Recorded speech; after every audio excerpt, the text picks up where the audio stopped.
Good evening, everyone, and this is Cheryl Gonzalez for Module 12, Internet Safety. So, why is Internet safety so important, and what is my role as an educator in teaching Internet safety to my students? It's extremely important. Most children nowadays are extremely vulnerable as they have constant access to laptops, desktops, and cell phones. They even market internet capable pads or tablets to children these days. So teaching your child from a very young age what internet safety is imperative. Now, how can I teach internet safety in my future classroom?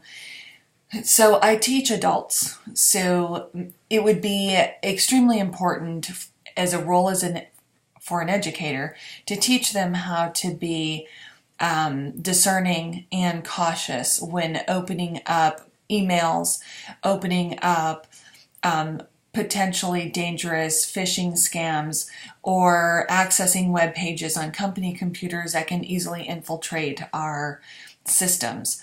So while I watched the NetSmart's website, it goes without saying that it was very basic, and it was definitely geared for K through 12. So for me, I would need to have something a little bit more advanced as far as teaching adults and what they can do to prevent cyber theft. So in our trade, being a chemical industry, there are lots of proprietary information that is accessible online on our intranet. So teaching our employees how not to allow someone to fish for your internet information or your email and passwords is extremely important, so we don't lose those trademarks or trade secrets. So what are my thoughts after exploring the NetSmart's webpage and completing the Teaching Digital Citizen training program? It seemed very juvenile. It was extremely helpful, but it wasn't anything new for me. I have been exposed to those things already. As a parent, I had to be well educated because my children were growing up in the digital age. So as a parent, I made it extremely important that my mission was to keep them safe. And so I educated myself on cybersecurity. Now, that doesn't mean that it was foolproof, but we did discuss cyberbullying, we did discuss sexual harassment, we discussed sexting. Most of that stuff we covered. Do I feel the training program is relevant and useful for all educators? No, not all educators, maybe K through 12. I thought that it was informative. And a lot of their interaction activities or interactive activities are very basic. So it's definitely geared for the younger generation. Even though there are videos on sexting and cyberbullying, I think that is still pretty basic, if I can say so.